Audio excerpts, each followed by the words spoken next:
आपने अपना घर वास्तु में प्लान कर लिया, सब कुछ बिल्कुल सही हो गया, लेकिन क्या आपका घर वास्तु कंप्लाइंट होने के बाद ऐसा हो जाएगा कि आपके घर नोटों की बारिश शुरू हो जाएगी और पैसा ही पैसा, पैसा ही पैसा? क्या कारण है, क्या क्या होना चाहिए? कर्म। क्योंकि आप है ना, श्री कृष्ण ने भी यही कहा है कि पहले तू कर्म तो कर, क्योंकि जो अब मारने को मैं भी मार सकता हूँ, सबको मार सकता हूँ, कितने लोग, लेकिन मैंने तुझे अपना जरिया चुना, तो तू मेरा जरिया है और तेरी प्रकृति है लड़ाई करना, तू लड़ाई कर, और तेरा जो गुण है वो तुझे विरासत में मिला हुआ है।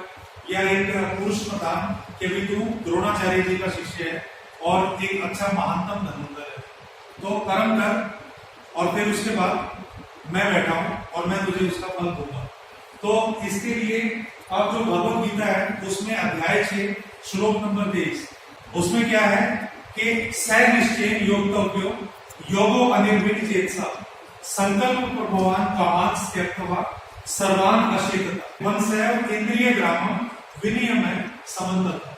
तो यहाँ जो श्री कृष्ण है वो यही चीज कहते हैं कि देखो सारा वास्तु कंप्लाइंट सब कुछ कर दिया, मतलब मैं तेरे पीछे खड़ा हूँ, देखो पूरी ब्लेसिंग मेरी मिली हुई है, लेकिन तुझे वो ब्लेसिंग तभी मिलेगी ना जब तू तीर चलाएगा, तो अंजलि का अस्त्र का संधान ही नहीं करेगा, तो कर्ण का वध कैसे होगा? काम तो तुम्हें करना है ना।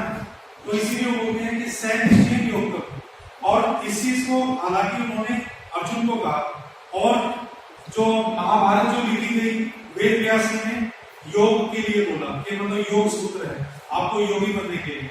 लेकिन मैं कहता हूं कि जितने भी लोग हैं जो जॉब में हैं, चाहे वो आप बिजनेस में हैं, वो भी क्या बोलते हैं कि आप उन सब के लिए कि सह निश्चय, एक आप अपना निश्चय कर लीजिए, और फिर एक अनिर्विण चेतसा, आपके अंदर है ना जो आपने निश्चय कर लिया, फिर आपने उसके ऊपर लगातार प्रयास करना है, और फिर संकल्प प्रभवान, आपका संकल्प है ना बिल्कुल दृढ़ होना चाहिए, हिमालय की तरह दृढ़, और फिर सर्वान क्षेत्रता, आप उसके ऊपर जब लग जाओगे तो आपके अंदर है ना इतना साबितकरण ये नहीं आना चाहिए कि बस ये बाकी रह गया, ये चीज नहीं होनी चाहिए आपको। आप कई बोलते हैं ना कि यार मैं ये वाली अपॉर्चुनिटी क्रैक कर देता, बस ये और मेरे को पता लग जाता, वो वाली चीज नहीं होनी चाहिए।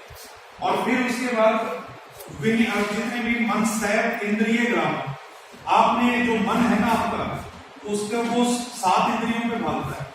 आप अगर अभी सोच रहे होंगे ना कि यार मैं ये काम है ना बस मैंने ये करना है और मुझे पता है कि ये काम करते ही मैं छा जाऊंगा, लेकिन चल रात जैसे ही होती है, चल आज है ना एक IPL का मैच चल रहा है, ये देख लेता हूँ एक बार, कल से कर लेंगे शुरू, और फिर अगले दिन के यार आज तो है ना मेरे दोस्तों ने पार्टी दे रखी है, उसका बर्थडे है, ये एक बार मना लें, परसों से कर लेंगे।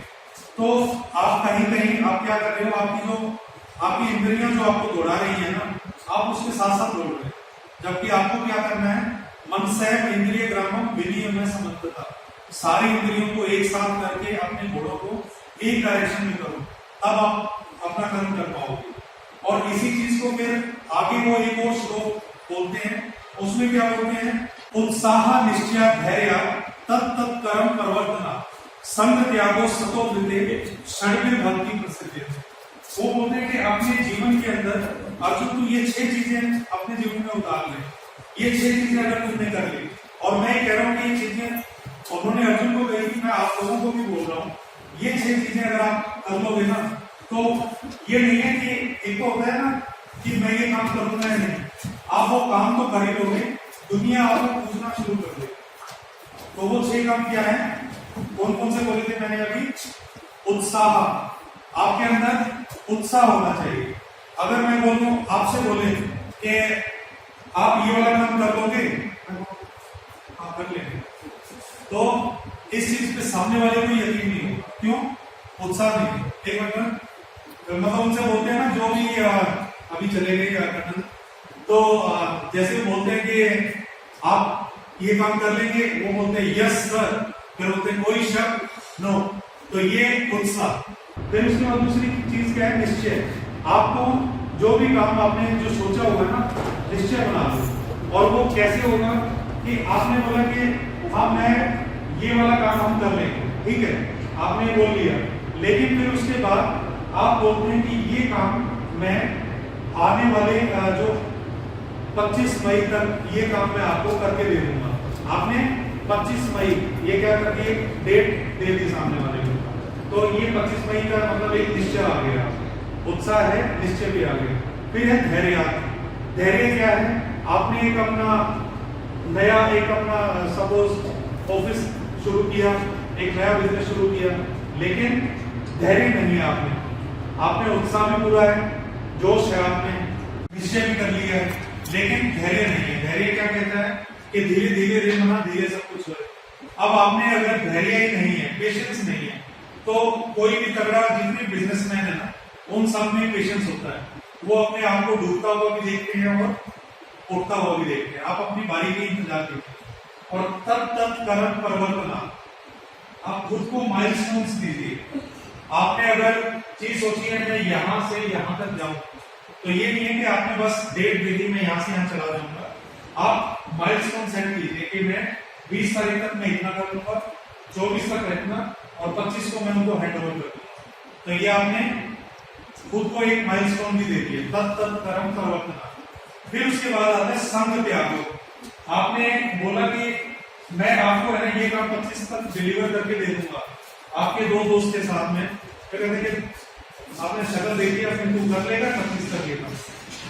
कई बोलते हैं ऐसे, जैसे आपके जितने भी इस तरह के लोग हैं, उनको जितने भी आपके इनको है ना मंत्राएं और शब्द भी बोल सकते हैं। आप अपनी लाइफ में आपके जितने भी मंत्राएं हैं, जितने भी शब्द नहीं है, उनको बाहर दो, संग त्यागो। और फिर है सतोवृत्ति। जितने भी लोग आपको कहते हैं ना कि यार तू ये काम है ना शुरू करना चाह रहा है ना, मैं तेरे साथ हूं, तो शुरू कर, मैं देखता हूं कैसे नहीं होता। तो ये है सतोवृत्ति। तो जैसे ही जब पांडवों ने ये युद्ध शुरू किया था, उससे पहले उनकी जो द्वारका की इतनी जो अक्षौहिणी सेना थी, जो 9 अक्षौहिणी सेना, वो सारी की सारी किनको चली गई थी? कौरवों को। सिर्फ श्री कृष्ण आए थे उनके पास, और उनकी हस्तिनापुर की ऑलरेडी काफी बड़ी सेना थी। और यहाँ क्या थे? जिनके 5 पांडव और उनके कुछ हितैषी। तो लेकिन उन्होंने युद्ध किया, किसके बल पे किया? श्री कृष्ण के बल पे। तो इसीलिए जितने भी आपकी लाइफ में आपको कृष्ण दिखाई दे रहे हैं, उनको अपने वृत्त में ले लो। तो ये है सतोवृत्ति। और फिर षड्वीर भक्ति प्रसिद्धि थी।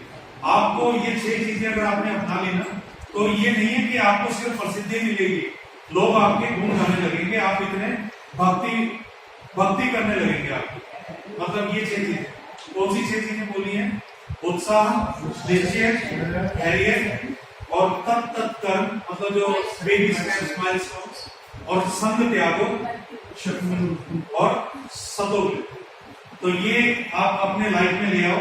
तो और साथ साथ में आपने क्या बताया कि जो अपना जो वास्तु है अपना, उसको ठीक करो।